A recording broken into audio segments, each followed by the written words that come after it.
The Drúadan forest stands like a shadowed sentinel, ancient and untamed, its trees reaching skyward like gnarled hands yearning for something unseen.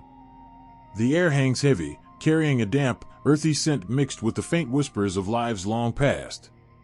The ground beneath is uneven, softened by centuries of fallen leaves, each step muffled, as though the forest itself demands silence from those who dare enter. The canopy above is thick, blotting out most of the sunlight, casting the world below in perpetual twilight. Shafts of light pierce through the gaps, but they seem hesitant, as if even the sun fears to intrude. This is not just a forest. It feels alive, a breathing entity with its own heartbeat, its own will. The trees seem to lean in closer the further one ventures, their branches weaving together to form a natural cage. Even the birds, if they sing, do so in hushed tones, their melodies fleeting, like secrets carried on the wind. Legends say the forest guards itself. Travelers whisper of feeling watched, of eyes that remain unseen but whose presence is undeniable. Some have spoken of footsteps that do not belong to them, of shadows darting just beyond the edges of sight. The wildness here is not merely physical, it grips the soul. It stirs an unease that humbles even the boldest hearts, a reminder of humanity's smallness against the vast, unyielding power of nature. The landscape is as varied as it is mesmerizing. Rocky outcrops rise abruptly, draped in moss so thick it seems like a velvet covering. Streams snake through the terrain, their waters impossibly clear, reflecting the forest in crystalline perfection. Yet, they murmur with an urgency, as though they too carry stories of things best left untold. Here and there, small clearings appear, but they are not places of comfort. They feel exposed, as if one has stepped onto a stage under an unseen audience's scrutiny. It's said that the Drúadan, the wild men, were shaped by the forest just as much as they shaped it. Their paths wind like veins through the undergrowth, carved by bare feet over countless years. These trails are almost imperceptible to those who do not belong, blending seamlessly with the chaotic patterns of nature. And yet, for those attuned, there's a rhythm to it, a sense of purpose in what at first seems wild and aimless. The forest holds stories etched into its very bark. Strange carvings mark some of the oldest trees, patterns that seem to shift and dance when glanced at from the corner of the eye. The symbols are said to predate language itself, perhaps left by the Drúadan to mark sacred spots or ward off those who should not be here. What's peculiar is that these markings are always untouched by time or decay, as if the forest protects them, preserving its own memory. There are places within the forest where the air changes abruptly. A sudden stillness, a tightening in the chest, a sensation that prickles the skin. The locals speak of these places in hushed voices, calling them thresholds, points where the physical world and something other meet. Even animals tread cautiously around these areas. They hesitate, ears twitching, before retreating into the relative safety of the familiar. In the spring, when the forest should burst into life, it does so in its own peculiar way. Blossoms emerge, but their colors are muted, as if painted in shadows. The wildflowers that carpet the forest floor seem almost too vivid, their hues stark against the subdued tones of their surroundings. Summer brings a relentless green, so intense it's almost oppressive, the foliage forming an impenetrable wall. In autumn, the forest glows with fiery hues, yet the beauty carries a weight, a sense of endings and farewells. And in winter, the Drúadan forest becomes a frozen cathedral, its silence absolute, broken only by the occasional groan of ice-laden branches. Few dare to venture far. Those who do often speak of hearing strange songs, low, haunting chants carried on the wind. They describe a sensation of being drawn, as if the forest itself calls to them. It's a pull that feels both mesmerizing and terrifying, an invitation and a warning entwined. The Drúadan, the ones who are said to know the forest's language, believe these are not mere songs, but the voice of the forest itself, speaking its will to those who care to listen, or to those who cannot help but hear. Even in its silence, the forest speaks. A snapping branch, the rustle of leaves, the distant howl of an animal, every sound feels deliberate, loaded with meaning. To those unfamiliar, it may seem chaotic, random. But to the wild men, each noise is a word, a phrase in the endless dialogue between the forest and its children. It's a language that requires no voice, no listener, only presence. Time bends here. Hours feel like days, and yet days can vanish in the blink of an eye. Those who enter often lose track of themselves, their thoughts swallowed by the overwhelming presence of the forest. It's easy to forget the world outside when surrounded by something so timeless, so indifferent to the march of human progress. Yet this timelessness is not comforting, it's a reminder of impermanence. The forest was here long before and will remain long after.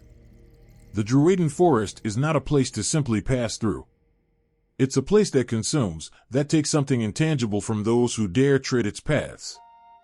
It said the forest knows your heart, your fears, your desires. It sees you, not as you present yourself to the world, but as you truly are. And it remembers. There's a peculiar stretch of the forest where the trees grow in spirals, their trunks twisting unnaturally as though they've been caught in some eternal dance. These trees are said to mark the boundary of a place where the Drúadan gather in spirit, even if their physical presence has long since waned. It's here that the forest feels most alive, most aware. Even the air seems different, charged with an energy that makes every breath feel significant. But it is in the shadows that the Drúadan forest reveals its truest nature. The interplay of light and darkness creates shapes that are almost human but not quite, figures that seem to move just as your eyes adjust to see them. They vanish, leaving only the echo of your own heartbeat. It's in these moments that the forest feels less like a place and more like a presence, vast and unrelenting. And then, there's the sound, a low, almost imperceptible hum that seems to rise from the very ground. Those who have heard it describe it as neither threatening nor welcoming, but undeniable. It's the kind of sound that settles in the bones, that stays with you long after you've left. Some say it's the forest speaking. Others claim it's the voices of the wild men, carrying on an eternal conversation with their home. To move forward is to step into the unknown, but the forest does not care for your hesitation. It waits, timeless and unyielding. The next step, the next breath, it all leads deeper into something older, something watching. A child's laughter echoed through the trees, light and fleeting, but there was no child to be found. It was the kind of sound that sent a shiver down the spine, not from fear, but from something deeper, something older. The forest had stories to tell, and some of them bore names forgotten by the world. These names belonged to a people who once walked its paths, barefoot and fearless, their voices blending with the rustling leaves. The Drúadan, the wild men, lived and breathed here, their existence etched into the forest itself. They were unlike any other. Their faces were broad and rough-hewn, as if shaped by the very stones they carved. Eyes dark as the forest floor glimmered with quiet intelligence, while their sturdy frames seemed built to wither anything the world could throw at them. Yet, despite their strength, there was a stillness to them, a quiet harmony with the land.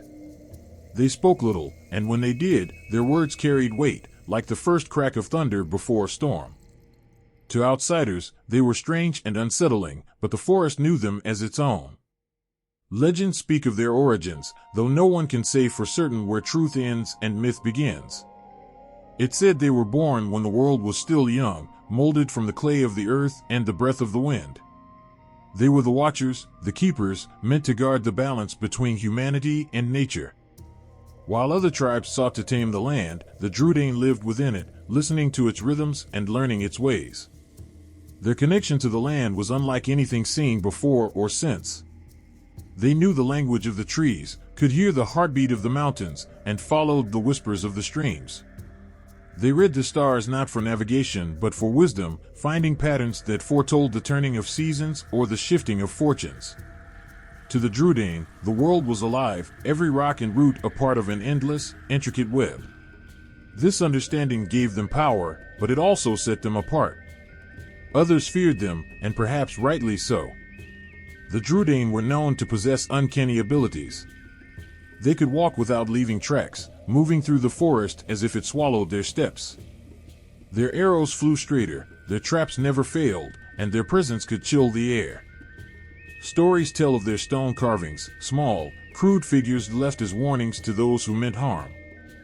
These statues were said to come alive, chasing away intruders or exacting vengeance on those who ignored their silent threat. But the Drúadan were not cruel.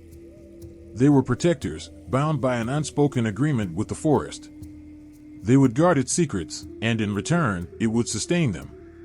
They hunted only what they needed, taking with reverence and leaving offerings in gratitude. They gathered herbs and roots for medicine, their knowledge of healing unmatched. They understood balance in a way that others could not, or would not. Despite their wisdom, the wild men were seen as primitive. Early human tribes, drawn to the edges of the Drúadan forest, looked upon them with suspicion. They whispered tales of witchcraft and sorcery, of curses that lingered in the trees. The Drúadan were called savages, their ways dismissed as backward and strange. Yet, it was these same tribes that sought their help in times of trouble, begging for guidance when crops failed or illness spread. The wild men, true to their nature, offered aid without seeking thanks. Their carvings remain, scattered like breadcrumbs through the forest, silent witnesses to their past. Each one is unique, a small figure with an expression that seems to shift depending on the angle of light. Some smile, others scowl, but all carry an energy that's impossible to ignore. Locals say the carvings hold the spirit of the Drúadan, a part of their essence left behind to watch over the forest. The wild men were never conquerors, never builders of great cities or makers of grand monuments. Their legacy was quieter, woven into the fabric of the land itself. They lived in simple shelters, huts made from woven branches and covered in moss. These homes blended so seamlessly with their surroundings that they could only be seen when you were standing right in front of them. And yet, for all their simplicity, they were not ignorant.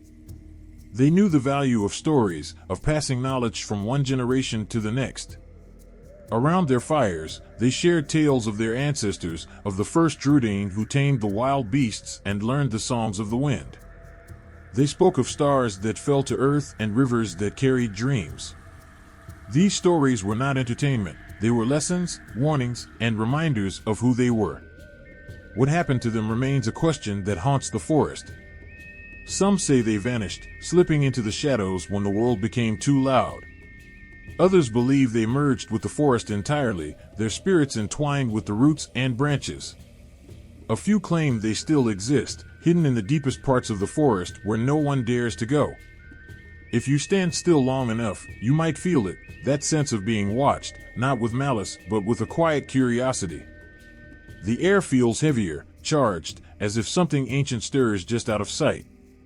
It's in these moments that the forest feels less empty, as though the wild men are still there, walking unseen among the trees. Their presence lingers, undeniable, a reminder that some things are never truly forgotten. And the forest remembers. It carries their songs in the rustle of leaves, their stories in the creak of ancient wood. The streams whisper their names, and the wind hums their melodies. They are gone, yet they are not. The Drúadan forest holds them, cradling their essence like a mother holding her child. There are paths that lead further in, winding deeper into the shadows. They beckon, silent and still, as though the forest is waiting. What lies ahead? The question hangs heavy, unanswered. The trees seem to lean closer, their branches forming a canopy so thick that the world beyond ceases to exist. The wind carried a whisper through the forest, soft and fleeting, like a voice just out of reach. It wasn't the sound of leaves or the rustle of branches, it was something else. Something alive. The Drúadan forest was never silent, it breathed, murmured, and watched. Those who entered felt it instantly, the weight of unseen eyes, the hum of ancient stories woven into the soil. This was no ordinary forest. It was a place where legends were born and where those legends lingered, ready to pull at the edges of reality. Villagers who lived near its borders spoke in hushed tones about the forest. Their warnings were clear: never enter after sunset. The shadows grew too thick, too heavy. Fires refused to stay lit, and the paths that seemed so clear by day would twist and vanish. Many believed the forest was alive, that it could shift its shape to trap the unwary. Those who disappeared were said to have angered the spirits that dwelled within, spirits older than the trees themselves. Children were told stories to keep them from wandering too close. One tale spoke of a woman cloaked in moss and shadow. They called her the Night Weaver. It was said she roamed the forest, her steps silent as falling leaves. Her face was hidden, but her presence was unmistakable, a chill that crept up your spine, the feeling of being watched. The Night Weaver didn't speak. She didn't have to. If she found you in her forest after dark, she would reach out with hands like gnarled branches, pulling you into her world. No one knew what lay beyond, but none who encountered her ever returned. Then there were the Guardians, figures of folklore whose existence felt more like truth than myth. The Drúadan were said to have left them behind, protectors bound to the forest by ancient rituals. They were neither man nor beast, but something in between. Villagers described them as towering figures with bark-like skin and glowing eyes. They moved without sound, stepping from the shadows only when the forest was threatened.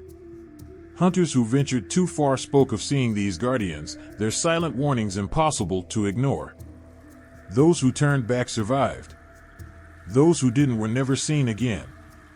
A shiver ran through those who heard the story of the Wailing Tree. Deep within the forest stood an ancient oak, its branches twisted and blackened as if scorched by fire. No one knew its true age, but its roots ran deep, and its presence was suffocating. It was said that the tree was once a man who betrayed the forest, a woodcutter who took more than he needed, ignoring the warnings of the Drúadan. The forest cursed him, twisting his body into the gnarled trunk, his screams echoing with every gust of wind. On nights when the air was still, villagers claimed they could hear him crying, begging for mercy that would never come. The curses of the forest were not limited to the greedy or the reckless. Some were meant to protect, woven into the very fabric of the land. It was said that if someone tried to burn the forest, the flames would turn against them, consuming everything except the trees. Those who tried to fell the great oaks with axes found their tools breaking, their hands blistering as if the forest itself had struck back. Even in death, the Drúadan's guardianship endured, their power extending beyond the grave. Not all stories spoke of vengeance. There were tales of kindness, too, though they were rare and often bittersweet. Travelers lost in the forest would sometimes speak of a soft light guiding them to safety. This light, they said, came from the spirit of a Drúadan child who had died protecting her people. She was called the Lantern Bearer, and her glow was faint but warm, like a candle in the darkest night. Those who followed her light were led to the forest's edge, their lives spared, though they could never quite remember the way back. The forest's influence extended beyond its borders. Farmers claimed that crops planted near the Drúadan forest grew faster, their roots stronger, their fruits sweeter. But the blessings came with a price. If the land was mistreated, if the soil was overworked or the animals neglected, the bounty would turn to ash. It was a reminder, a warning, that the forest's gifts were not to be taken lightly. And then there were the songs. Faint, almost imperceptible, they drifted through the trees on quiet nights. No one could say who or what sang them, but the melodies were hauntingly beautiful. They spoke of love and loss, of battles fought and lives forgotten. Some believed the songs were the voices of the Drúadan, their spirits lingering to mourn what had been lost. Others thought they were the forest's way of speaking, its voice carried on the wind. Whatever the truth, the songs left those who heard them feeling both awed and unsettled, as if they had glimpsed something they were never meant to see. The most chilling tales were those of the forest's heart, a place no one dared to go. It was said that at the very center of the Drúadan forest stood a circle of stones, each one carved with runes that no one could read. The ground within the circle was barren, as if nothing dared to grow there. Villagers whispered that this was where the Drúadan performed their most sacred rites, calling upon powers that even they feared. The stones were said to hum with energy, their vibrations strong enough to stop a beating heart. Those who found the circle and stepped inside often claimed they felt an overwhelming sense of dread, as if they were being watched by something older than the forest itself. The forest stories wove a web of wonder and fear, their threads impossible to untangle. It was a place of beauty and terror, where life and death danced together in the shadows. Those who lived near it learned to respect its boundaries, to tread carefully and never take more than they needed. They spoke of the forest as though it were alive, a being with its own will and its own rules. And the forest listened. It remembered. It waited. The air was thick with the scent of earth and moss, a damp, living aroma that clung to the skin and filled the lungs. There was a pulse in the forest, not of drums or footsteps, but of something older, more primal. It was as though the trees themselves had a heartbeat, slow and steady, resonating through their roots and into the soil. Standing there, surrounded by towering trunks and whispering leaves, it felt impossible to deny, this was no mere collection of trees. The forest was alive, watching, listening, breathing. The Drúadan forest had never been conquered, not by fire nor blade. It stood not as a backdrop to the lives of the Drúadan, but as a partner, a protector, and a silent guide. The Drúadan, known as the wild men to outsiders, were not masters of the forest, they were its children. They walked its paths with reverence, their bare feet pressing lightly into the soil, careful not to disturb more than they needed.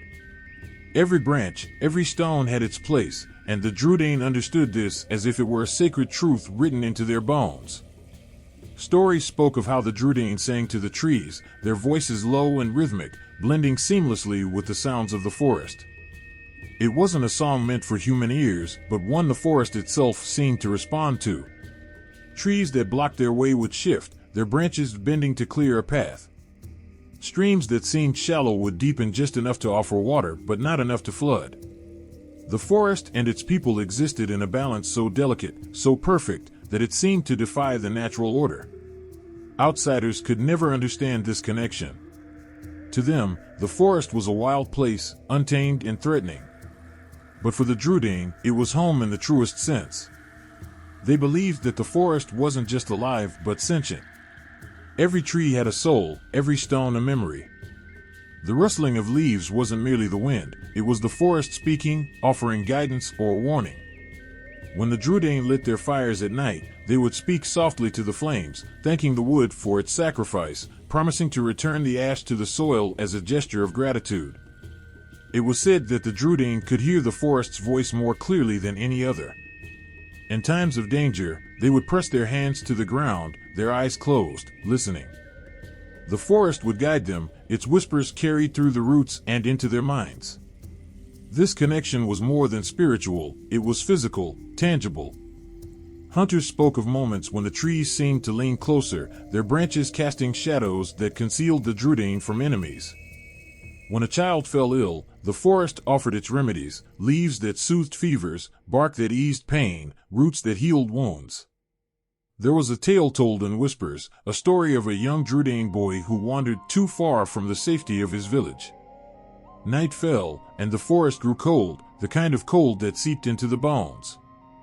The boy, frightened and alone, cried out for help. And the forest answered. Leaves rustled, a soft, steady rhythm that calmed his trembling heart. A glowing moss appeared on the trunks of trees, lighting a path that led him home. When the villagers found him, he spoke of the forest's voice, how it had comforted him, how it had saved him. The elders simply nodded, their eyes heavy with the weight of knowledge they rarely shared. The Drúadan didn't cut down trees lightly. When they needed wood, they sought the forest's permission. They would kneel before a tree, their hands pressed to its rough bark, their voices low and reverent. Only when they felt the forest's consent, a warmth that spread through their palms, a soft stirring in the air, would they take their tools and begin. And even then, they worked with care, their axes sharp but their movements gentle. Every tree felled was honored, its wood used for shelter, its branches burned to sustain life, its roots left undisturbed to nourish the earth. But the forest wasn't always kind. It had rules, boundaries that even the Drúadan dared not cross. There were sacred groves where the air felt heavier, where the trees stood impossibly tall and their roots formed intricate patterns that seemed almost deliberate. These places were not for humans, not even the Drúadan. To step into such a grove uninvited was to risk the forest's wrath. It was said that those who entered without respect would find themselves lost, the trees shifting and twisting until they could no longer find their way. Some spoke of hearing whispers, not the comforting murmur of the forest, but a cold, menacing hiss that chilled the blood. The Drúadan told stories of those who had angered the forest, hunters who killed more than they needed, travelers who cut paths through its heart without care. The forest's vengeance was swift and unrelenting. Branches would fall without warning, crushing the reckless beneath their weight. Roots would rise from the ground, tangling around feet and pulling trespassers down into the earth. Streams would swell, their currents suddenly fierce, dragging the unwary into their depths. To the Drúadan, these weren't acts of cruelty, they were lessons, reminders that the forest was not to be taken for granted. Even in death, the Drúadan returned to the forest. Their bodies were not buried in the ground, but laid beneath the trees, their spirits offered back to the land that had sustained them. It was said that the forest absorbed their essence, that their souls became part of the great, living entity that watched over them. When the wind whispered through the branches, it carried the voices of those who had come before, their wisdom and love woven into the fabric of the forest. The bond between the Drúadan and the forest was unbreakable, a relationship built on mutual respect and understanding. They did not see themselves as separate from the forest, but as a part of it, as vital and interconnected as the leaves and roots that surrounded them.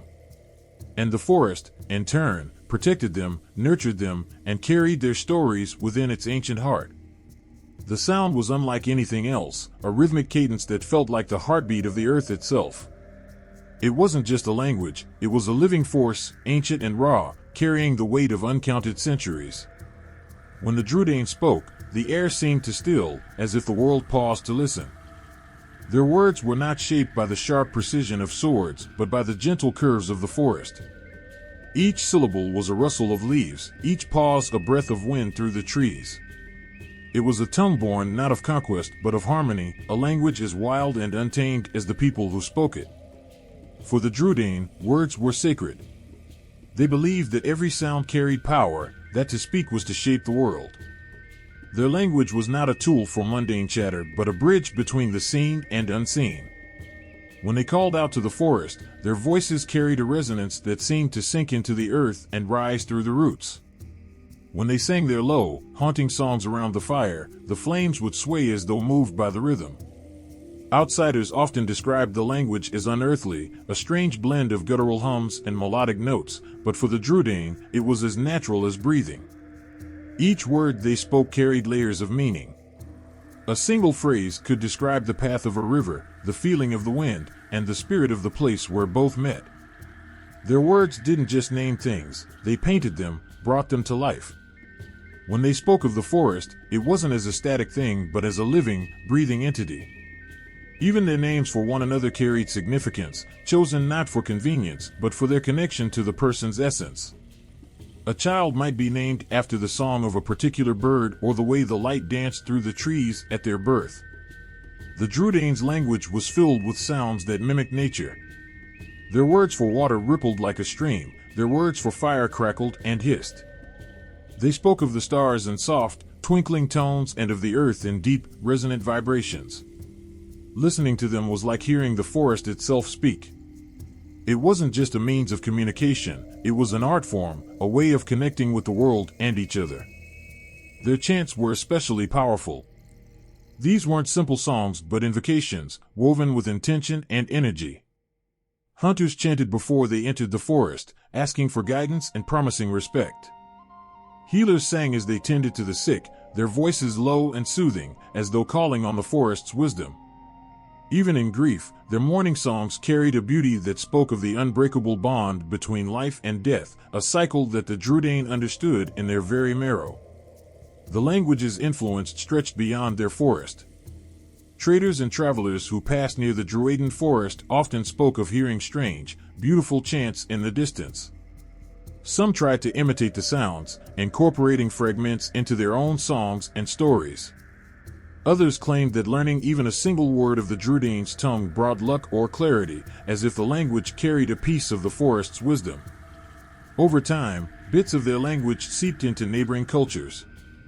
A lullaby in a faraway village carried echoes of a Drúadan melody, the notes rising and falling like the wind through the trees. Names of rivers and hills bore the unmistakable mark of their influence, their original meanings long forgotten but their essence enduring. It was as though the language had roots, spreading quietly and persistently, refusing to be erased. Yet, for all its beauty, the language was fiercely guarded. The Drúadan shared it sparingly, offering only fragments to outsiders. To them, it wasn't something to be given lightly. Words had weight, and their language was a gift meant only for those who truly understood its value. There were tales of travelers who tried to force their way into the Drúadan forest, demanding to learn the wild men's tongue. They never returned, their voices silenced by the very power they sought to claim. Even among the Drúadan, the language was treated with reverence. Elders passed it down through stories and songs, their voices steady and deliberate, ensuring that every syllable was learned exactly as it had been spoken for generations. Children grew up hearing these stories, their small voices joining in as they learned to mimic the sounds. By the time they reached adulthood, the language was as much a part of them as their heartbeat, a connection to their ancestors and the forest that sustained them. There was a story often told among the Drúadan, a tale of a young girl who lost her voice. She wandered the forest in silence, her heart heavy with the weight of unspoken words. One night, as she sat by a stream, she felt the forest stir around her. The trees whispered, the water murmured, and the earth hummed beneath her feet. She placed her hands on the ground, and the language of the Drúadan filled her mind, not as words but as a song, a melody that resonated within her. When she finally spoke, her voice was not her own but a reflection of the forest's voice. The people said she had become a vessel for the forest spirit, her words carrying its wisdom and power. This sacred connection to language shaped every aspect of their lives. It wasn't just a way of speaking, it was a way of being, a reminder that words had the power to heal or harm, to create or destroy. For the Drúadan, their language was their identity, a living thread that tied them to the forest, their ancestors, and each other. It was more than sound, it was life itself. The air carried a strange hum that night, a sound so low it seemed to vibrate through the soil and settle into the bones. Beneath the canopy of the Drúadan forest, shadows moved in rhythm, their shapes blurred by the flicker of flames. A circle of figures stood silent, their heads bowed, as if listening to the whispers of something unseen. The fire at the center danced higher, fed not by wood but by the chants of the gathered. It wasn't just a ritual, it was a heartbeat, a connection between the people and the forest that had endured for generations. The Drúadan believed that the forest was alive, not just with trees and creatures, but with spirits that watched and listened. These spirits were not indifferent. They could be protectors or punishers, guides or tormentors, depending on how they were treated. To ignore them was unthinkable, and so the Drúadan wove their lives around rituals to honor and appease these unseen guardians. One of their most sacred practices was the offering of the earth's gifts. At the break of dawn, when the first light touched the leaves, the elders would gather in a clearing, each carrying something precious, wildflowers, berries, or even a handful of soil.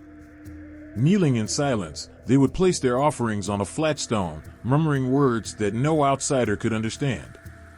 It wasn't about the value of the gift, but the intent behind it. A single flower offered with reverence meant more than a mountain of gold.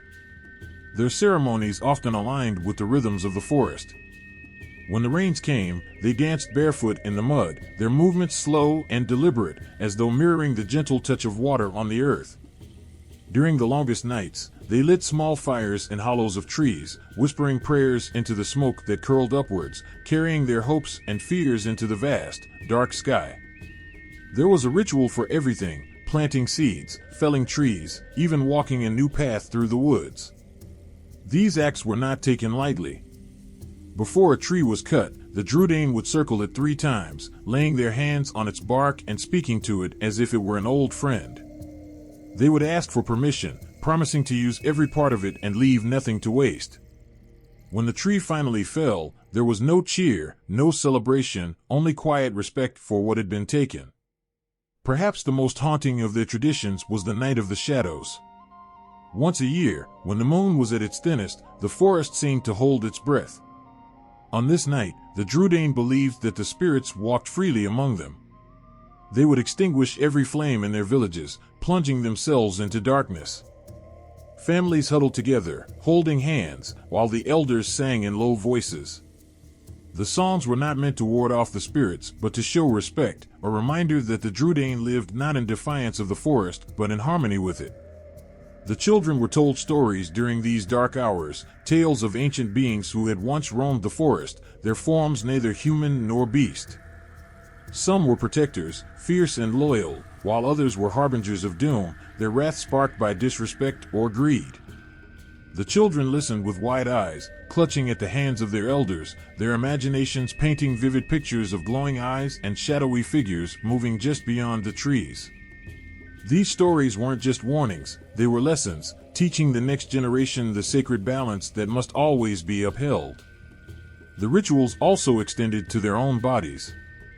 Before stepping into the forest for any purpose, the Drúadan would paint themselves with symbols drawn from natural dyes, ochre, charcoal, and crushed leaves. These markings weren't random, each one held meaning, a prayer for safe passage or a promise to tread lightly. Hunters marked their arms with streaks resembling branches, asking for the forest's blessing to take only what was needed. Healers painted circles on their palms, a plea for guidance in using the forest's plants to mend and heal.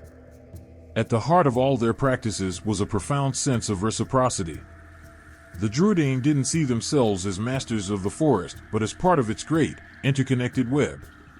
They believed that every action, no matter how small, sent ripples through the world. To harm the forest carelessly was to harm themselves. This understanding wasn't born of fear but of love, a deep, abiding love for the land that gave them life. There was an old story whispered among them of a man who once tried to take more than his share. He had ventured into the forest at night, ignoring the rituals, his greed outweighing his caution. When he returned, he was changed. His eyes held a hollow look, and his voice was thick with sorrow. He spoke of voices in the darkness, accusing and mournful, and of a figure that had emerged from the shadows, its form shifting and terrible. He had been spared, but only just.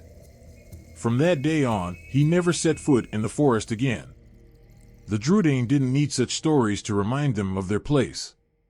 For them, the rituals were not a burden but a joy, a way of expressing gratitude and maintaining a bond that was older than memory. They saw the forest not as a resource to be exploited but as a partner, a sacred entity deserving of care and respect. As the firelight flickered on their painted faces, their voices rising and falling in a song older than the trees themselves, it was clear that the Drúadan were not just living in the forest. They were part of it, their lives intertwined with its rhythms, their spirits bound to its ancient heart. The first sound was barely audible, a low hum that seemed to rise from the very ground beneath their feet. It wasn't a melody in the way most would understand, but a vibration that wrapped itself around the heart and pulled it toward the trees. As the hum grew, it mingled with the crackle of fire and the soft rustle of leaves, forming a rhythm that seemed to mirror the pulse of the forest itself. This was how the Drúadan began their songs that weren't just heard but felt, resonating in the chest like a shared heartbeat between the people and their world.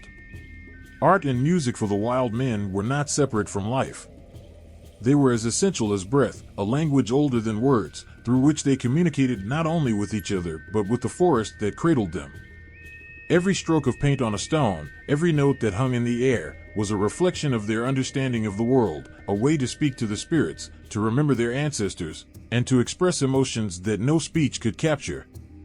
Their art was raw and untamed, like the forest itself. They carved faces into tree trunks, the lines rough and uneven but alive with expression. Some faces were fierce, their eyes wide and mouths open as if crying out in warning. Others were calm, almost serene, their features softened by the gentle curve of the wood grain. These carvings weren't decorations but guardians, placed along paths to watch over those who walked them. It was said that the spirits of the forest would inhabit these faces, using them to keep an ever-watchful gaze over the land. In the caves that dotted the edges of the Drúadan forest, walls told stories of battles, hunts, and celebrations. The images were simple, stick figures with exaggerated limbs, animals rendered with broad strokes, but there was a vitality in their simplicity. Each scene was alive with motion, as if the figures might step out of the rock and into the world at any moment. The Drúadan didn't use their art to glorify themselves, but to honor the cycles of life and death, the ebb and flow of the natural world. And then there was the music. It wasn't the kind that relied on complex instruments or structured compositions. The Drúadan's music was born of the forest, woven from its sounds and silences. They used hollowed-out logs to create deep, resonant tones that echoed through the trees like a distant call. Flutes made of bone or reed produced high, haunting notes that seemed to linger in the air long after they were played. But perhaps the most striking element of their music was their use of silence. Silence for the Drúadan was not an absence of sound, but a presence, heavy and meaningful.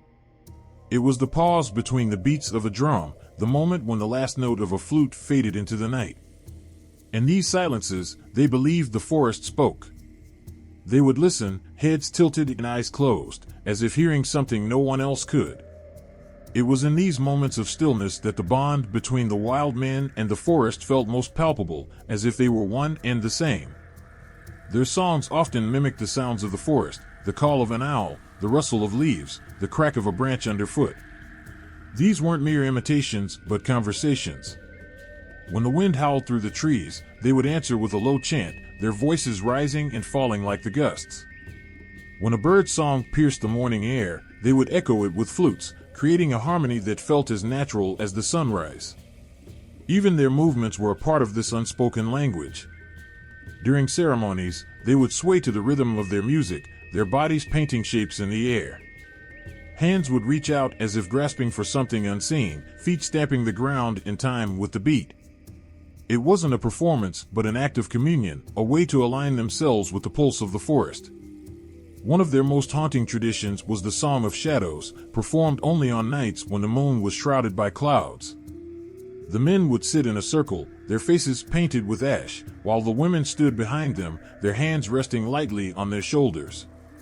The song began with a single hum, low and trembling, which grew as others joined in. The sound built slowly, layer upon layer, until it seemed to vibrate in the very air. And then, just as it reached its peak, it would stop. Silence would fall, so thick it was almost deafening, and in that silence, the forest seemed to breathe. Their art and music were not confined to ceremonies or special occasions. They lived in the everyday, the lullabies sung to children, the rhythmic tapping of sticks as hunters prepared for the day, the intricate patterns traced in the dirt during quiet moments. These acts were small but significant, threads in the larger tapestry of their connection to the forest. Even the youngest among them understood the importance of these expressions. Children learned to carve before they could speak in full sentences, their small hands guided by those of their elders. They were taught to listen, truly listen, to the sounds around them, the rustle of a bird's wings, the whisper of the wind through the grass. These lessons were not just about survival, but about understanding their place in a world that was vast and alive. The Drúadan's art and music were more than mere traditions. They were a lifeline, a way to maintain balance in a world where that balance was fragile and easily broken. Each note played, each line drawn, was an offering, a reminder that they were not alone in the forest. And as the echoes of their songs faded into the trees, they carried with them a promise that the bond between the wild men and their home would endure. In the heart of the Drúadan forest, where the ancient trees whispered secrets to the stars, it was said that the world turned on the wisdom of women. Their voices were the threads that wove the fabric of the wild men's lives, their presence a guiding force as enduring as the roots beneath their feet. These women were more than daughters, sisters, or mothers. They were keepers of the sacred, guardians of the stories, and the pulse of a people whose existence danced on the edge of myth. When night fell and shadows cloaked the land, the women of the Drúadan gathered beneath the moonlight, their silhouettes moving like spirits among the trees. It was here, in the quiet hours, that their true power came alive. With soft voices that seemed to hum with the forest's breath, they sang songs older than memory itself. These were no ordinary songs. They carried the weight of prayers, the depth of grief, and the fire of hope. Their melodies rippled through the air like the wind through leaves, reaching places untouched by the human eye. At the center of these gatherings stood the matriarchs, women whose wisdom was etched into their faces like the lines of an ancient map. They were the ones who held the knowledge of healing herbs, who spoke the language of the spirits, and who knew the rhythms of the earth as if they had been born from its soil. Their power was not in force, but in presence, a quiet strength that commanded respect without ever needing to demand it. It was said that the matriarchs could hear the forest speak. When the wind carried a warning or the trees groaned with unease, they were the first to understand. Their connection to the land was so profound that the people turned to them in times of doubt, their words considered sacred, their guidance as unyielding as the mountain stone. They were the voice of the forest, and through them, the Drúadan believed they could find harmony with the world around them. But their influence extended far beyond the spiritual. In the Drúadan stories, the greatest heroes were often women, figures who stood not in the shadows but in the forefront, shaping the destiny of their people. One tale spoke of Gwynra, a warrior who faced an invading tribe armed with nothing but her wit and a bow carved from the heartwood of an ancient tree. She did not fight with brute strength, but with strategy, luring the enemy into the densest part of the forest, where the terrain became their undoing. Gwynra's victory was celebrated not for her ferocity but for her intelligence, a quality the Drúadan prized above all else. Then there was Lyneth, the dreamer. Her visions came not from the waking world but from the realm of sleep, where she claimed the spirits whispered truths about what was to come. It was Lyneth who predicted the great flood that threatened to swallow the Drúadan's village and guided them to higher ground. Her name was spoken with reverence, her dreams seen as a gift from the forest itself. Even in daily life, the women of the Drúadan carried a quiet authority. They were the architects of rituals that marked the passage of time, the healers who knew which roots and leaves could soothe a fever or mend a wound. They taught the children not just the skills to survive, but the values that defined the Drúadan: respect for the land, humility in the face of nature's power, and the importance of community. One of their most sacred roles was as storytellers. Around the fires that flickered against the darkness, women told the tales that kept the Drúadan's history alive. Their voices, rich and steady, wove pictures in the minds of their listeners, images of great hunts, of spirits who danced in the moonlight, and of ancestors who watched from the stars. These stories were not mere entertainment, they were lifelines to a past that shaped the present, a way to pass wisdom from one generation to the next. And yet, for all their strength, the women of the Drúadan were not untouchable. They mourned their dead with the same raw grief as anyone else. They bore the weight of decisions that could mean life or death for their people. They felt the ache of the earth's suffering when the balance was disturbed. But it was in these moments of vulnerability that their true power shone. They did not shy away from pain but met it head-on, their resilience a testament to their connection to the cycles of life and death that governed the forest. Perhaps the most striking aspect of the Drúadan women was their ability to create harmony. In a world that could so easily fall into chaos, they were the ones who held it together, who reminded their people that they were not separate from the forest but a part of it.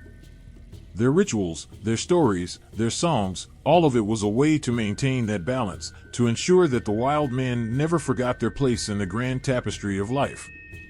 And as their voices rose into the night, mingling with the whispers of the trees and the call of distant owls, it was easy to believe that the Drúadan were not just people but something more, something that existed in perfect rhythm with the world around them. And through it all, the women stood at the center, their strength and wisdom the heartbeat of a people who refused to be forgotten. The first explorers who dared to step into the Drúadan forest told tales that seemed pulled from nightmares. They spoke of an overwhelming silence that swallowed their footsteps, of trees that seemed to shift when no one was looking, and of eyes, hundreds of them, watching from the shadows. But most haunting of all were the whispers. Some claimed they heard their own names called out in voices that didn't belong to their companions. Others spoke of guttural chants that rose and fell like the breath of the forest itself, strange and unworldly. To them, the wild men were more than a people, they were an omen, a reminder that not all of the earth's corners could be tamed. For those early travelers, the Drúadan were figures of fear and fascination. They were described as ghost-like beings who moved without sound, their presence more felt than seen. Some swore the wild men could vanish into the bark of trees, becoming one with the forest in an instant. The tales painted them as something beyond human, their connection to the land so profound that they seemed to blur the line between mortal and spirit. To outsiders, this bond was not a gift but a threat, a power that made the Drúadan unpredictable, unknowable. One account spoke of a merchant named Eodin who ventured too far into the forest, drawn by the promise of rare herbs and exotic treasures. He returned weeks later, his face pale and his hands trembling, clutching a bundle of leaves and berries. But it wasn't the bounty that silenced the room when he spoke, it was the terror in his voice. He told of figures that melted out of the shadows, their eyes glinting like fireflies in the dark. They didn't speak, he said, but their presence carried a weight that pressed on his chest, making it hard to breathe. He claimed they let him go, but not before one of them touched his forehead, leaving behind a strange warmth that lingered for days. He never returned to the forest. Another story came from a scholar named Morien, who sought to document the forest's flora. Unlike Eoden, Morien entered the forest with curiosity instead of greed, his heart set on understanding rather than taking. He too encountered the wild men, but his account was different. He described them as wary but not hostile, their movements deliberate and calm. They showed him plants he had never seen before, herbs that seemed to glow faintly in the moonlight. Yet even in this peaceful encounter, there was an undercurrent of unease. Morien wrote that the wild men seemed to know things about him, details he had never shared, fears he hadn't voiced. It was as if the forest itself whispered his truths to them, leaving him feeling exposed and humbled. These stories spread like wildfire, igniting imaginations and stoking fears. The Drúadan forest became a place of mystery and menace, its people cast as otherworldly beings who defied the norms of civilization. The misunderstandings only grew, fueled by fear of the unknown. The Drúadan's rituals were seen as sorcery, their songs mistaken for curses. Their reluctance to engage with outsiders was interpreted as hostility rather than caution. But for every tale of fear, there were whispers of wonder. Some spoke of travelers who, lost and desperate, were guided to safety by unseen hands. Others told of a quiet song that led them to water or food when they were on the brink of collapse. These glimpses of kindness painted a different picture, one of a people deeply connected to their world, acting not out of malice but out of a fierce desire to protect the balance they held sacred. Despite this, the divide between the Drúadan and the outside world only widened. To the travelers, the forest was a place of danger, its people a riddle they couldn't solve. To the Drúadan, the outsiders were intruders, clumsy and loud, blind to the harmony they disturbed. It was a clash of perspectives, a collision between those who sought to conquer and those who sought to preserve. The misunderstanding reached its peak when an explorer named Aldrin led an expedition into the forest, armed not only with weapons but with arrogance. He believed the wild men to be primitives, their rituals no more than superstitions. His party pushed deeper into the forest than anyone before, cutting paths through sacred groves and disrupting ancient rituals. The Drúadan did not retaliate with violence, but their silence spoke volumes. One by one, Aldrin's men began to fall ill, their strength sapped by a force they couldn't explain. Aldrin himself returned with a haunted look in his eyes, refusing to speak of what he had seen. His silence was a warning, and for years after, few dared to enter the forest. The tension between the Drúadan and the early travelers was a reflection of something larger, a struggle between two ways of seeing the world. For the travelers, the forest was a resource to be mapped and mastered. For the Drúadan, it was a living, breathing entity, deserving of respect and care. This fundamental difference in perspective created a chasm that seemed impossible to bridge. Yet, amid the fear and misunderstanding, there were moments of connection, brief, fragile instances where the two worlds touched. A lost child found cradled in the roots of a tree, her tears dried by a lullaby sung in a language she didn't understand.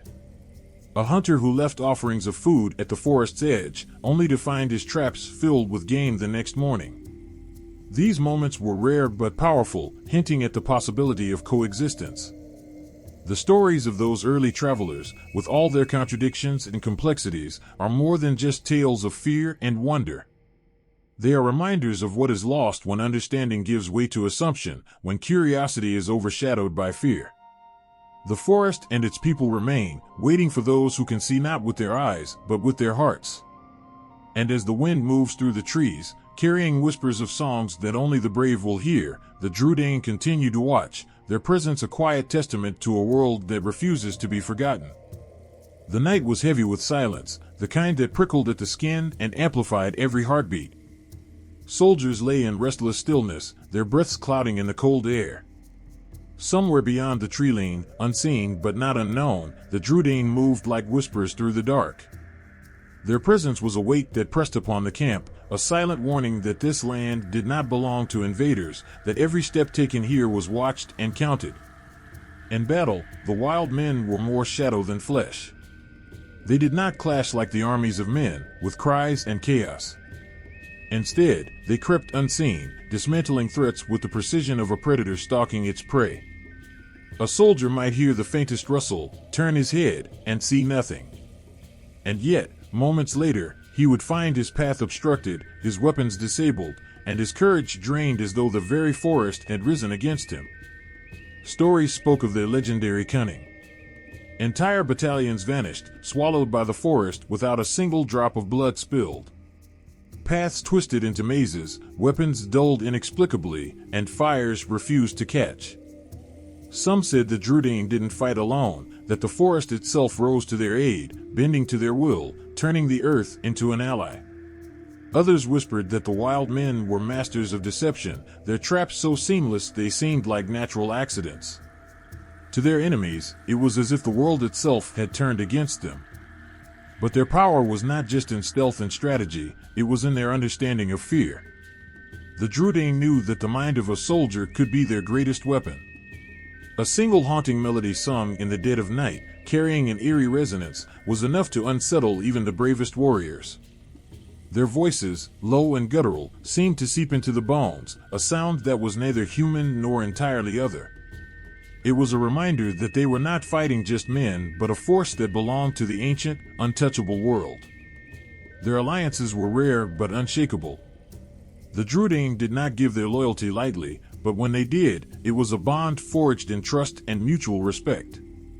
They fought not for glory or conquest, but for the land, for balance, and for those who proved themselves protectors of the same. Tales abound of kings and generals who, lost in desperation, sought the aid of the wild men. Most were turned away, their intentions too greedy, their hearts too blind. But those who came with humility, who offered not demands but promises, found allies unlike any other.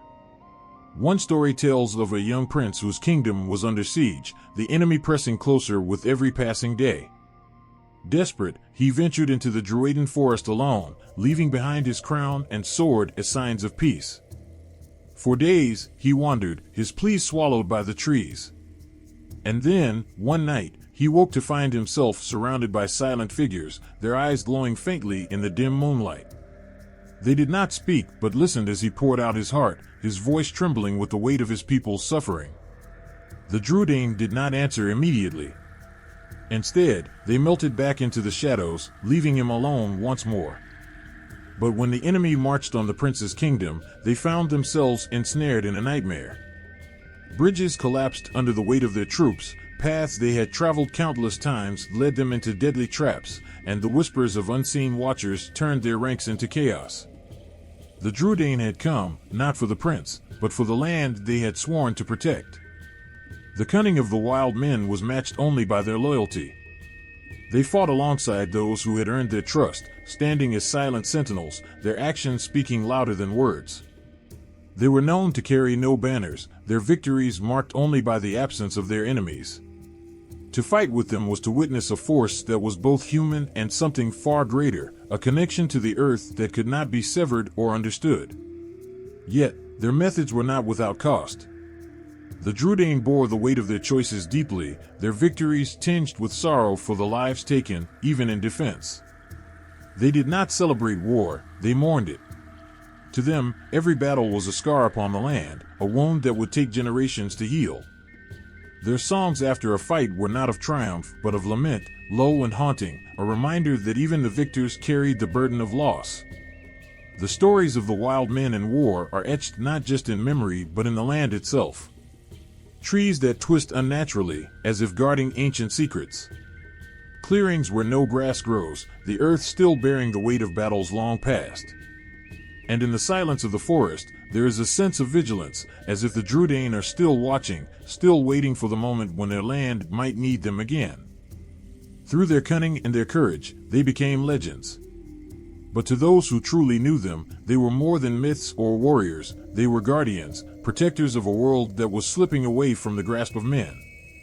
And as the forest breathes, its rhythms unbroken by time, it carries the spirit of the wild men, a reminder that strength lies not in might but in harmony and understanding, and in the unyielding will to protect what is sacred.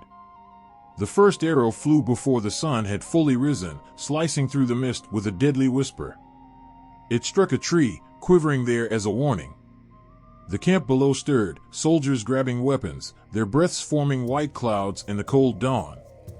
The forest was alive with unseen movement, branches swaying without wind, the rustle of leaves too deliberate to be the work of animals. They knew. The wild men were watching. It wasn't the first clash between the Drúadan and those who sought to control their forest. For years, neighboring civilizations had looked upon the Drúadan forest with hungry eyes.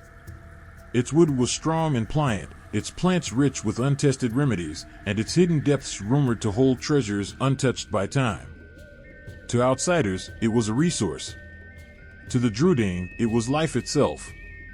The first encounters were cautious, almost hopeful. Traders approached the forest's edge with offerings, bright fabrics, polished metal, jars of sweet honey. The Drúadan accepted some gifts, rejecting others without a word. For a time, there was an uneasy peace. Stories spread of the wild men's uncanny ability to read intentions, of how they would greet kind hearts with quiet approval but turn their backs on those whose minds carried greed. But peace is fragile, and fear is a powerful force. When the first trader vanished, leaving only a torn satchel and a trail of broken branches, suspicions took root. The Drúadan were blamed, though no one saw what happened. Accusations grew louder, and soon, small parties of armed men began to venture into the forest, their torches burning too bright, their shouts tearing through the natural stillness. The forest answered with silence, but the Drúadan were watching, always watching. The conflict escalated when settlers began clearing trees near the forest's edge. To them, it was just land, wild and untamed, waiting to be made useful. To the Drúadan, it was sacred. Trees felled were not just wood, they were lives taken, roots that had anchored the soul of the forest for centuries. The wild men responded with precision. At night, tools disappeared, livestock was set free, and pathways leading into the woods became labyrinths that swallowed men whole. No bodies were ever found, only whispers of their last cries carried on the wind. And yet, there were moments when the tide shifted, when understanding seemed within reach. In one village, a farmer stumbled upon a Drúadan child caught in a hunter's snare.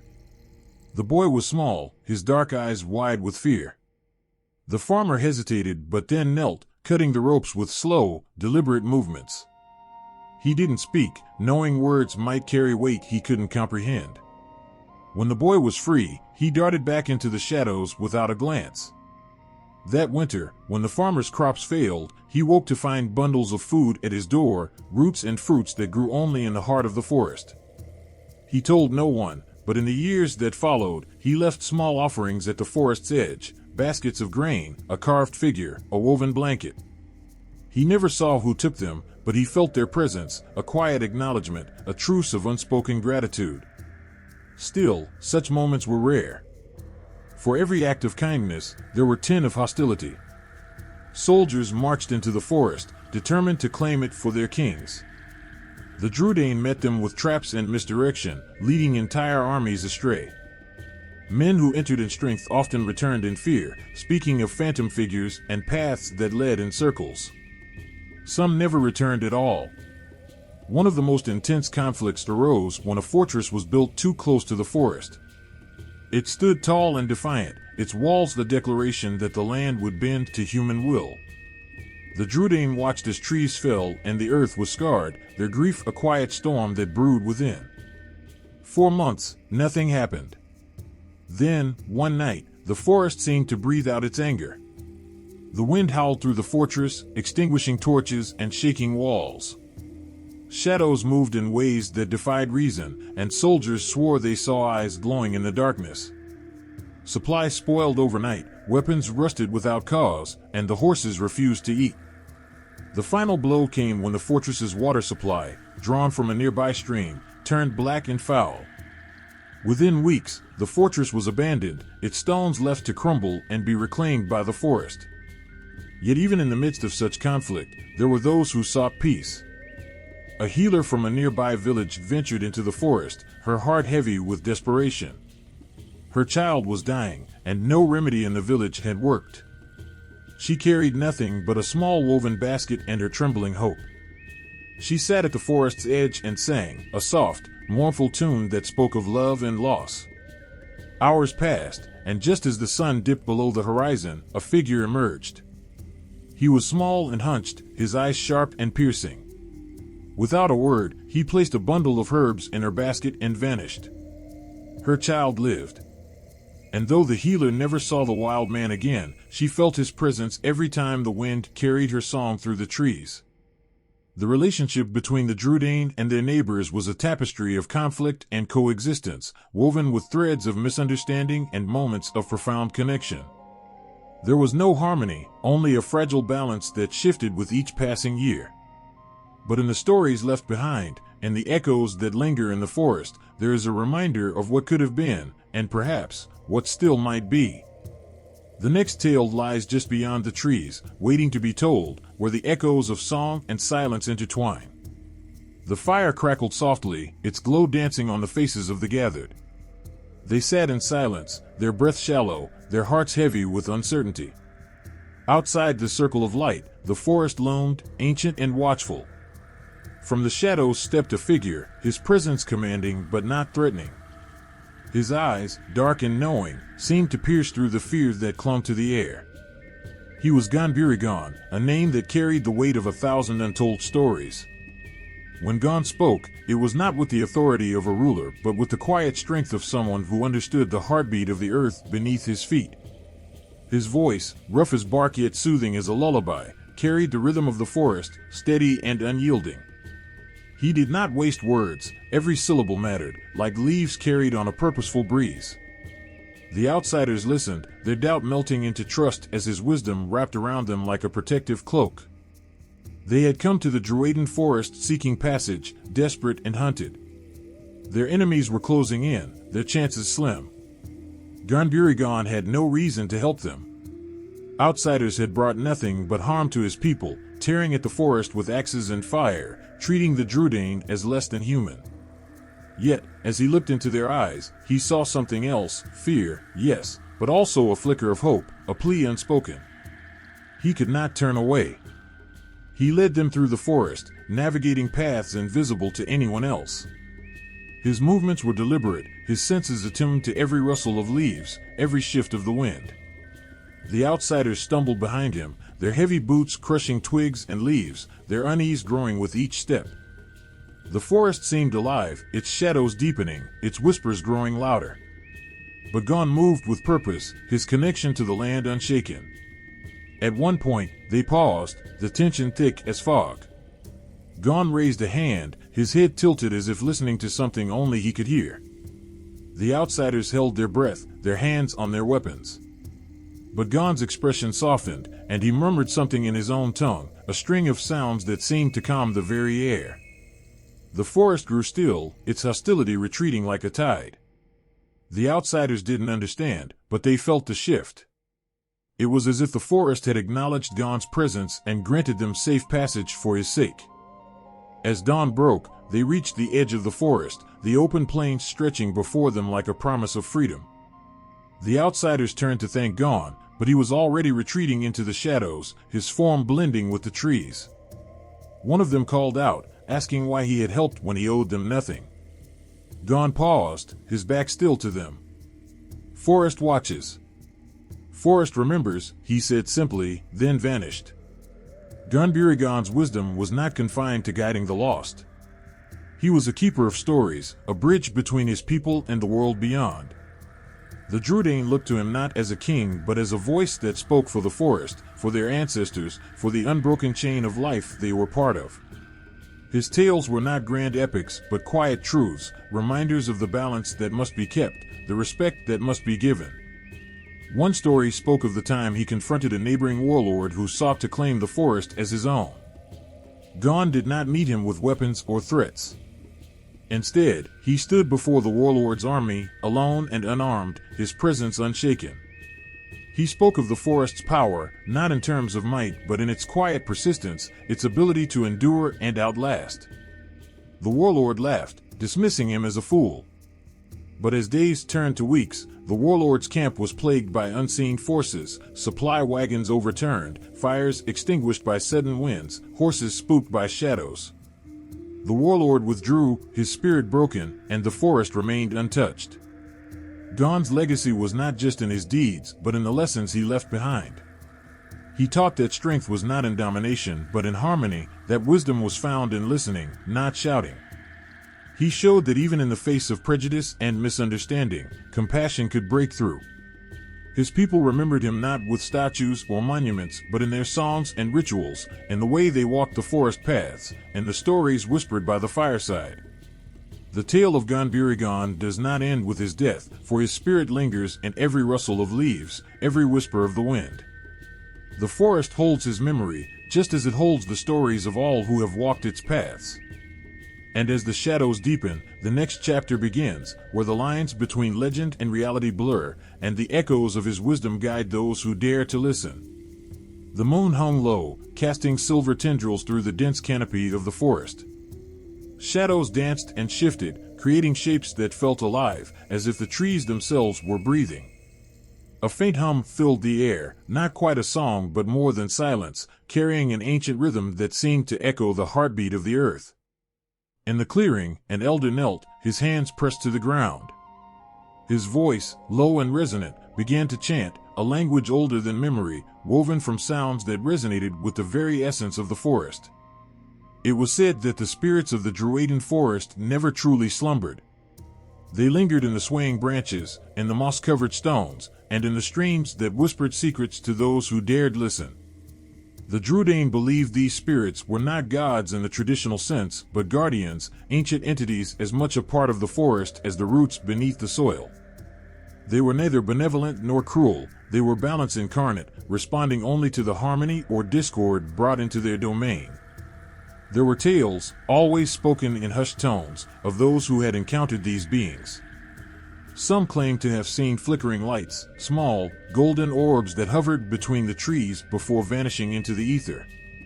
Others spoke of voices, soft and melodic, calling their names from unseen places. To the uninitiated, these might have been dismissed as tricks of the mind, but the Drúadan knew better. These were the Watchers, the keepers of the forest's soul. One such tale told of a hunter who ventured too far into forbidden parts of the woods, driven by arrogance and a thirst for trophies.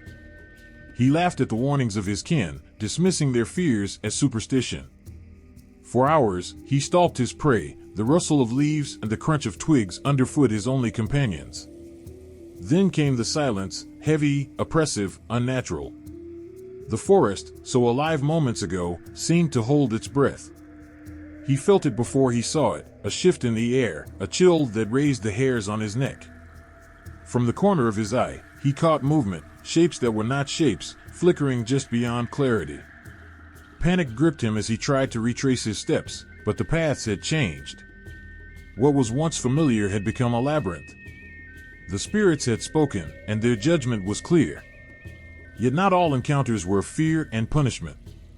There was a story of a child, lost and alone, her cries swallowed by the forest's vastness. Her family searched for days, their torches a feeble light against the unyielding darkness. Just when hope was fading, she emerged from the woods, unharmed and calm. When asked how she survived, she spoke of a woman cloaked in leaves and mist who guided her, her touch as warm as sunlight breaking through the clouds. The elders nodded knowingly, calling her the Mother Spirit, a benevolent presence known to protect the innocent. Rituals were performed to honor these spirits, offerings of fruits and flowers placed at the roots of ancient trees, songs sung in their native tongue. It was believed that when harmony was maintained, the spirits gifted the Drúadan with their blessings, abundant game, clear waters, and a sense of peace that permeated their lives. But when harmony was broken, the consequences were swift and unforgiving. Crops withered, paths became treacherous, and the air grew heavy with an unshakable dread. A particularly haunting tale recounted the wrath of the spirits during a time of war, when outsiders attempted to set fire to the forest to drive the Drúadan from their home. The flames, hungry and merciless, licked at the edges of the trees. But before they could spread, a storm unlike any other descended. The winds howled like the cries of the aggrieved, and the rain fell in torrents, quenching the flames and driving the invaders away. In the aftermath, the forest stood unscathed, its guardians having spoken through the elements themselves. To walk the forest was to tread with reverence, for every step could awaken something older than time. The Drúadan knew this and moved with care, their footsteps light, their voices soft. They understood that the spirits were always watching, always listening, their presence as constant as the rustling leaves. And so, the forest breathed, its whispers carrying stories of what was and what might still come, drawing all who entered deeper into its embrace. The shadows thickened, the light dimmed, and the boundary between the seen and the unseen blurred, hinting that the tale was far from over. The stone felt cold, almost alive, as the elder placed it in the palm of the young one's hand. It was small, smooth, and etched with intricate lines that seemed to shift in the dim light of the fire. The carvings told a story older than memory itself, whispers of power and purpose embedded into its surface. As the child looked closer, the pattern seemed to ripple, as if the stone was breathing along with the forest outside. Among the Drúadan, these stones were not mere objects, but pieces of the earth imbued with meaning and magic. Passed down through generations, they were crafted with care, each line and groove a language understood only by the most attuned. Some were carried as talismans, small enough to be hidden in a pocket, while others were monumental, standing tall among the trees like silent sentinels. There was one stone, larger than a man, that bore the image of an open hand. Legend said it had the power to protect, warding off enemies with an unseen force. Those who ventured near it often spoke of a strange sensation, a pressure that grew heavier with every step closer, as though the air itself pushed them away. Once, during a particularly brutal raid by outsiders, the Drúadan retreated to the stone and stood beneath its shadow. Though the invaders approached with fire and steel, they could not cross the invisible boundaries surrounding it. Their weapons faltered, their courage broke, and they fled, leaving the forest untouched. Not all stones were protectors, some were said to heal. Tales spoke of a small, luminous stone known as the heart of the forest, kept hidden deep within the trees. It was said that those who touched it with pure intent would find their wounds mended and their spirits soothed. One story told of a mother, desperate to save her child from a venomous bite, who braved the darkest paths to seek the heart. Guided by a soft, pulsing light, she found it resting among roots twisted like ancient fingers. When she pressed it to her child's skin, the fever broke and life returned to the boy's fragile body. Then there were the warning stones, carved with faces so lifelike that they seemed ready to speak. These were placed at the edges of the forest, their hollow eyes watching all who approached. Travelers often told of the unease they felt under those stony gazes, as though unseen forces were weighing their intentions. To the Drúadan, these stones were more than warnings, they were messengers, their expressions changing subtly over time to reflect the mood of the forest. If a face grew stern or sorrowful, it was said that danger was near, and the people would prepare accordingly. Carving these sacred artifacts was no ordinary task. Only those deemed worthy, often elders or spiritual leaders, could undertake the ritual. The process began with choosing the right stone, a task that could take weeks or even months. The chosen stone had to call to its maker, resonating with a hum that only the most attuned could hear. Once found, the carving began, a slow, deliberate act carried out under the watchful eyes of the community. The tools used were simple, but the precision required was immense. Every line, every curve, had meaning, and a single mistake could ruin the stone's purpose. The air was thick with anticipation as the carver worked, the rhythmic scraping of tool against stone echoing through the forest. One of the most mysterious aspects of these artifacts was their ability to change. Many stories told of stones that glowed faintly under the light of the moon or emitted a low hum when touched. Some even claimed to hear whispers emanating from the carvings, faint voices that seemed to speak directly to the soul. Skeptics dismissed these as tricks of the mind, but those who had experienced it knew better. The stones were alive in their own way, connected to the forest and the spirits within. The most enigmatic of these artifacts was a stone known simply as the Watcher. Hidden in a secret grove, it was said to bear the face of an ancient spirit, its eyes closed in eternal slumber. Legends claimed that when the forest was in grave danger, the Watcher would awaken, its eyes opening to reveal a light brighter than the sun. Though no one alive had seen this happen, the belief in its power remained unshaken. The outsiders who stumbled upon these stones often misunderstood them, seeing them as relics of a primitive people. They failed to grasp the depth of their significance, treating them as curiosities or artifacts to be studied. But those who dared to take them found themselves haunted, plagued by dreams of shadowy forests and accusing eyes. Many returned the stones, leaving them at the forest's edge with offerings of apology, hoping to appease whatever force they had angered. In the hands of the Drúadan, the stones were not merely objects, but extensions of themselves. They held the collective memory of the people, the wisdom of the elders, and the voice of the forest. To lose a stone was to lose a part of their identity, a wound that could take generations to heal. And so, the stones remained, silent witnesses to the passage of time, their carvings growing smoother with each passing year, but their power undiminished. They stood as bridges between the seen and the unseen, reminders that the forest and its people were one. Yet as the moonlight fell upon their ancient surfaces, it seemed to hint at another truth, one not yet told, waiting for the right moment to reveal itself. The old woman's voice carried through the forest, low and steady, as she traced a finger along the grooves of a stone etched with ancient markings. Around her, the gathered Drúadan listened in silence, their breaths shallow, their eyes fixed on her trembling hand. She paused, closing her eyes, and a chill swept through the clearing. When she finally spoke again, her words were measured, deliberate, and heavy with a truth that seemed to ripple through the air. The shadow will grow tall, but the roots of the earth will not yield. Blood will mark the leaves, but the morning will bring light. Her words hung in the air like smoke, leaving the people to interpret their meaning. Prophecies were never straightforward, and among the Drúadan, they were as much a part of life as the trees and the wind. To hear a foretelling was to carry a weight, for these glimpses into what might come were not mere predictions. They were warnings, guides, and sometimes, bitter reminders of fate's inescapable grip. The forest itself often seemed to conspire with the seers, its movements aligning with their words. When a storm rolled in unexpectedly, the Drúadan would remember a foretelling of tears from the sky, whispered months before. If a great tree fell without warning, they would recall the prophecy of the elder bowing to the earth. These moments were not coincidences, they were threads in a tapestry the Drúadan believed was woven by unseen hands. There was a tale of a child born under a blood moon, his cry piercing the stillness of the forest. The elders had gathered days before, sensing an unease in the air. "The Red-Eye watches," one of them had said, staring into the night sky. When the child was born, they marked him with charcoal, a symbol of protection against the shadow they believed his birth heralded. Years later, when the boy led his people to safety during an ambush, his survival against impossible odds was seen as the fulfillment of the elders' warnings and blessings alike. Not all prophecies were tied to individuals.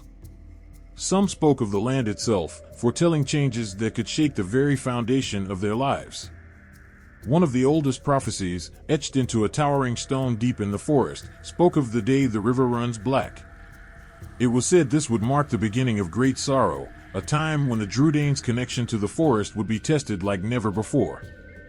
Though generations passed without such an event, the warning remained a constant in their minds, a reminder to tread lightly and honor the balance of the world they called home. These prophecies were not confined to the Drúadan alone. Their words often reached neighboring peoples, carried by travelers or whispered in the dark. In time, these foretellings bled into local myths, taking on lives of their own. A tale from a nearby village told of a forest whose predictions saved them from a harsh winter. Though the Drúadan never called their seers witches, they recognized the story's root in one of their own. A woman who had warned the villagers to prepare for an unusually cold season after observing the early migration of birds. The Drúadan's connection to omens extended beyond spoken words. Nature itself was a living oracle, offering signs to those who knew how to see. The flight of birds, the rustling of leaves, even the patterns of shadows cast by the moon, all were messages waiting to be interpreted. If the animals grew restless, the Drúadan would ready themselves for change. If the wind carried an unfamiliar scent, they would brace for the arrival of outsiders. One of the most chilling tales was of a hunter who ignored such signs. Days before he vanished, the forest had fallen unnaturally silent. The birds, usually a constant chorus, had fled. Even the wind seemed to hold its breath. The elders warned him against venturing too far, but he laughed off their concerns, claiming he had heard no prophecy.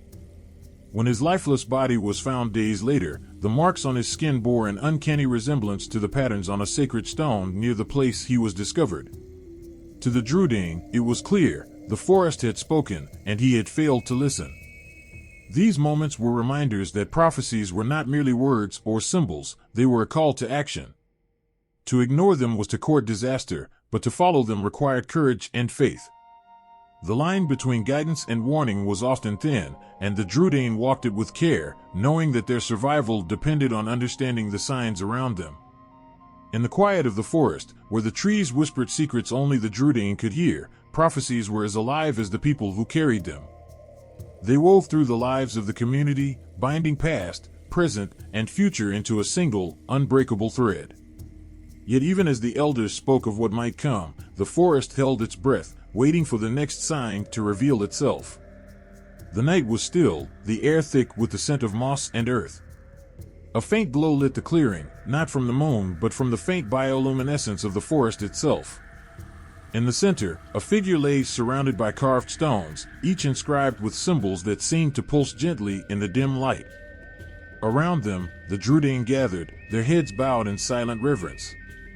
A single voice rose above the quiet, the chant slow and mournful, each word a thread tying the living to the dead.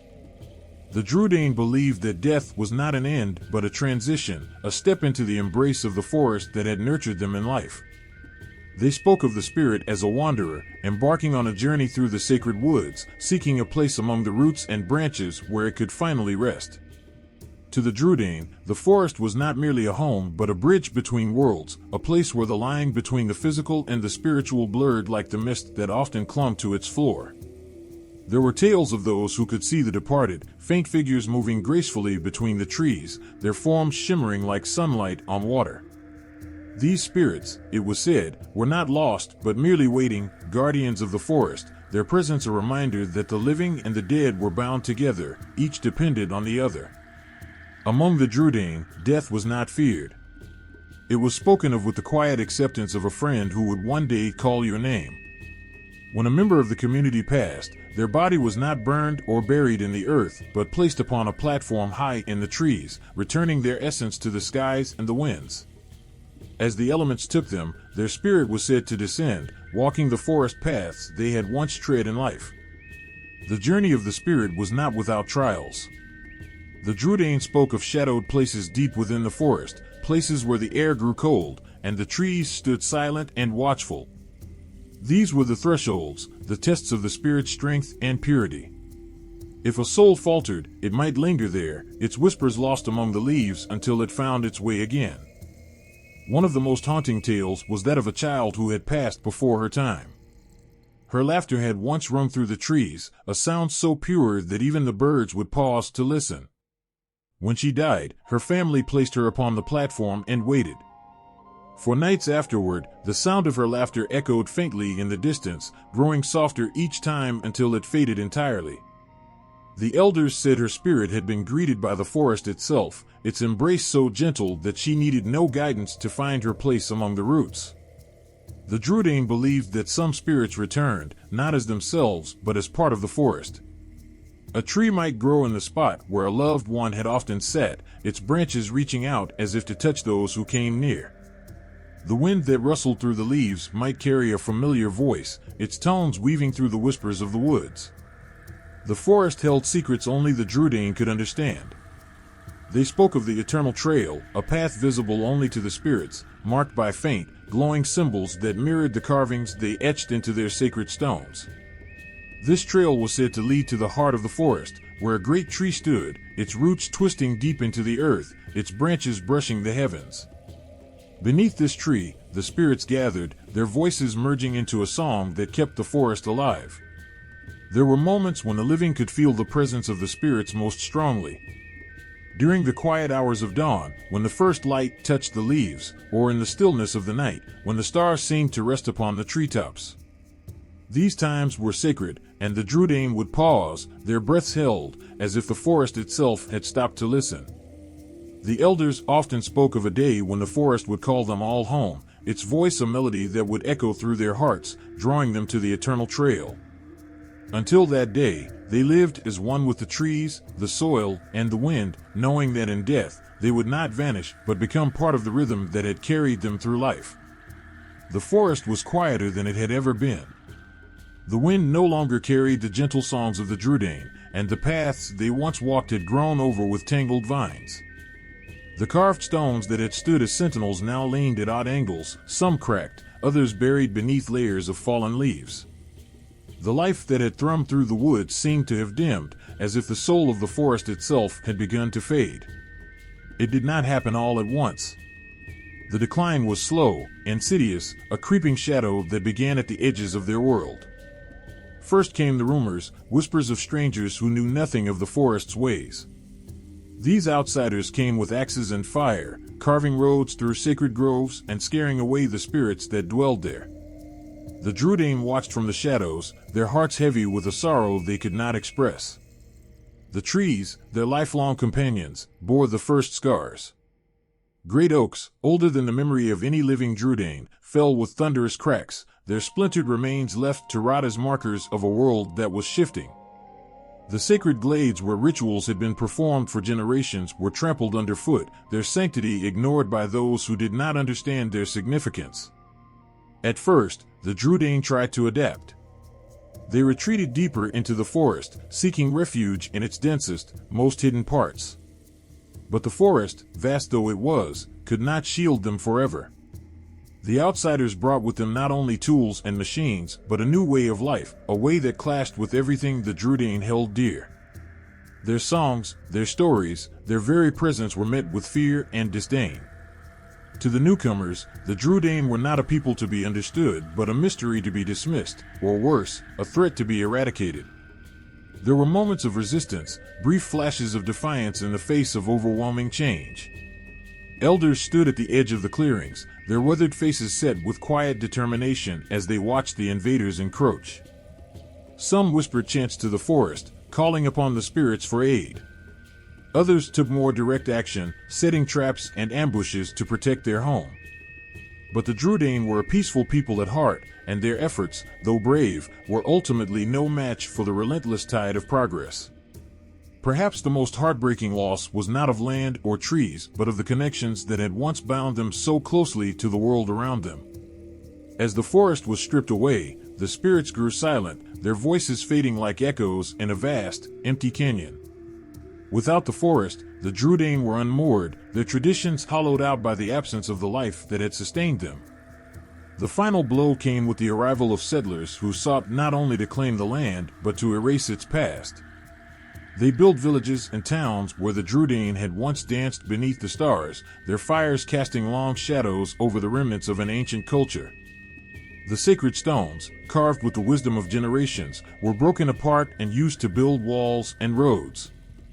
The stories inscribed upon them were lost, their meanings known only to the few who still remembered. The Drúadan who remained were scattered, their once tight-knit communities fractured by the weight of displacement. Some tried to live among the newcomers, adopting their ways in an attempt to survive. But even as they adapted, they were never truly accepted.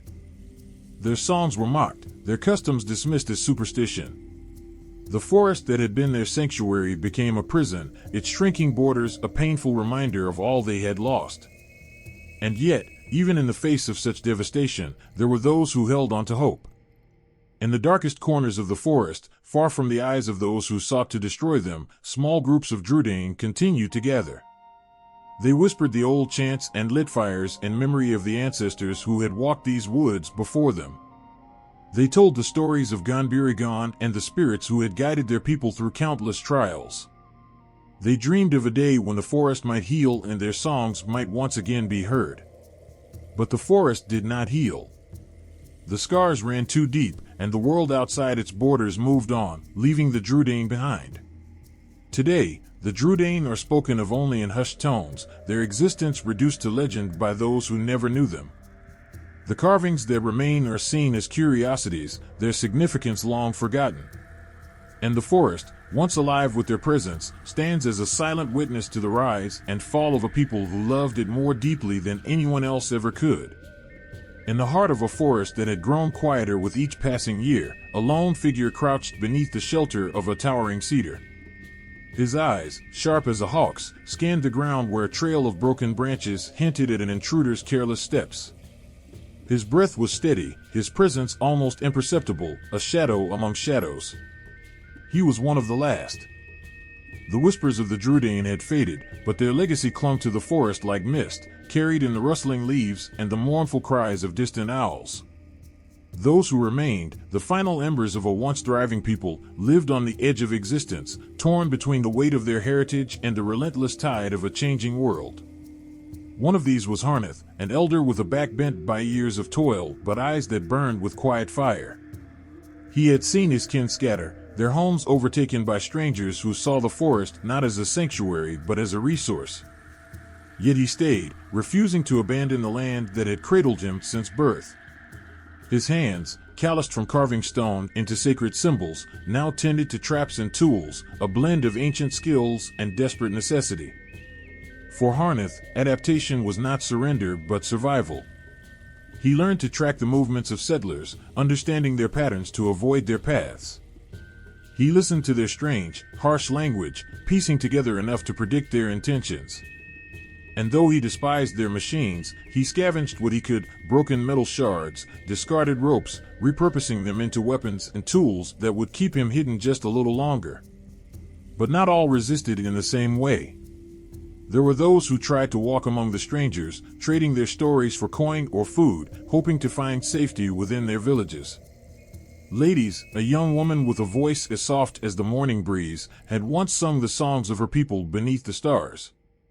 Now, she sang for crowds in smoky taverns, her melodies laced with sorrow that the drunken patrons could never understand. They clapped and cheered, throwing scraps of bread and handfuls of copper, never knowing that her songs were elegies for a world they had helped destroy. Ladies carried the ache of her ancestors in every note, but even her spirit was not immune to the creeping numbness of survival. She no longer felt the forest calling her, its voice drowned out by the clamor of the villages. And yet, in quiet moments, she would dream of the old ways, the nights when the forest was alive with the laughter of her kin and the whispers of spirits that danced like fireflies. She longed for a home she could never return to, a longing that settled like a stone in her chest. For others, the choice to resist was more direct. Uthel, a towering man with scars crisscrossing his arms, refused to bow to the encroachment of the settlers. He struck at them from the shadows, his attacks swift and brutal. They called him a ghost, a demon, a myth, anything to explain the terror that stalked them in the night. Uthal moved like the wind, his steps silent, his presence an unrelenting reminder that the forest was not theirs to claim. But his defiance came at a cost. Each strike drained him, not just of strength but of hope. The settlers were relentless, their numbers growing with each passing season. Uthal knew he was fighting a losing battle, yet he could not stop. To stop was to accept that the Drúadan were truly gone, that their stories, their songs, their very existence had been erased. And so, he fought, even as his body grew weary and his heart grew heavy with the weight of inevitability. There were moments of fleeting connection between those who remained. On rare nights, when the moon cast its silver light over the forest, Harneth, ladies, and Uthal would gather around a small fire, their faces illuminated by the flickering flames. They shared stories of their people, tales of the spirits and the sacred stones, of Gondor and his wisdom. For a few precious hours, they were no longer the last, they were the Drúadan, keepers of a legacy that refused to be forgotten. But the fire always burned down, leaving only ashes and the cold reality of their solitude. Harneth would return to his hidden grove, ladies to the taverns, Uthal to the shadows. They carried the weight of their people in different ways, their paths diverging like the roots of an ancient tree. And though they fought to hold onto the threads of their heritage, they knew that the forest could not shelter them forever. The settlers called it progress, but to the Drúadan, it was an ending. The forest grew smaller, the nights quieter, the songs fainter. Yet, in the quiet corners of the woods, where the settlers dared not tread, the last of the wild men still lingered. Their presence was a whisper, a shadow, a memory of a time when the forest was alive with the rhythm of their hearts. And even as the world moved on, they refused to let go, their spirits entwined with the land they had always called home. The forest stands still, as if holding its breath. Even in the hustle of modern life, there are places where time seems to stand apart. The Drúadan forest, a shadow of its former self, still stretches across the land, though much of it has been tamed, pruned, and altered by human hands. Yet, despite the scars left behind by centuries of encroachment, something stirs in the air. The legends are not forgotten, and the forest is not completely silent. In the busy cities nearby, people hear stories, old tales passed down from grandmother to child, from one generation to the next. They are stories of a time long past, when wild men roamed these woods, when the forest was a sanctuary for spirits, and when the trees themselves seemed to whisper secrets only a few could understand. These myths, once thought to be mere superstition, have a strange way of surviving, living on like the roots of ancient trees, pushing through the cracks of a world that moves too fast to notice. Tourists who venture into the woods are often told of the strange sightings, the fleeting glimpse of something darting between trees, the echo of footsteps when no one is near, or the sudden chill that sweeps over them as they cross the boundaries of the forest. They laugh it off as coincidence or an overactive imagination, but there are some who, after hearing these stories, pause longer beneath the canopy, as though waiting for something to reveal itself. They never speak of it aloud, but in their hearts, they know the forest is watching them, and it always has been. Local guides still speak of the Drúadan, these wild, mysterious figures who once lived in the shadows of the trees. They recount tales of the ancient carvings, sacred stones with marks that no one fully understands, placed in hidden corners of the forest. People claim to see these stones glowing faintly in the moonlight, and the whispers of the Drúadan echo through the trees in the dead of night. Of course, these are only stories to most, but to those who have a different way of seeing the world, they resonate with a truth that cannot be explained by science or logic. And so, as the years go by, the forest itself has become a relic, its history wrapped in layers of myth and memory. But the modern world, with all its progress and need for preservation, has begun to take notice. Not just of the stories, but of the very land itself. Environmentalists, scientists, and conservationists have taken an interest in the forest, seeing in its twisted branches and deep shadows something precious, a world on the edge of disappearing, a place that holds echoes of a time before cities and roads and steel. In the quiet hours of the day, when the sunlight filters through the trees, you can find groups gathered along the edges of the forest, their faces determined but respectful.